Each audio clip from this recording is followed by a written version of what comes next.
নমস্কার বন্ধুরা, শ্রাবণীর পাকঘরে সবাইকে স্বাগত জানাই।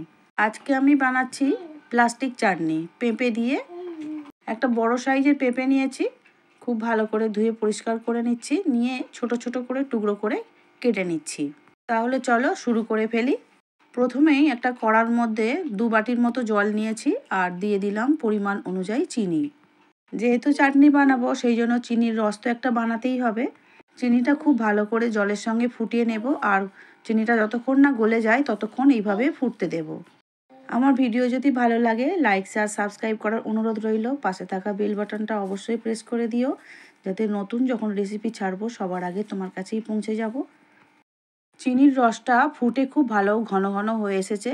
এবারে যে ছোট ছোট করে কেটে রেখেছিলাম, পাতলা পাতলা করে কেটেছি দেখেইছো, সেই পাতলা পাতলা কেটে রাখা পেঁপেগুলো চিনির রসের মধ্যে দিয়ে দিলাম। খুব ভালো করে এখন চিনির রসের সঙ্গে পেঁপের টুকরোগুলোকে মিশিয়ে নিচ্ছি।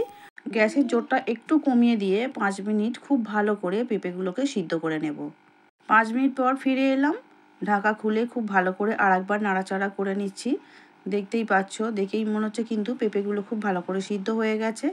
এবারে এর মধ্যে কিছু ড্রাই ফ্রুটস দিয়ে দেব, যেমন দিয়ে দিচ্ছি আমি কিশমিশ আর দিয়ে দেব টুটি ফুটি।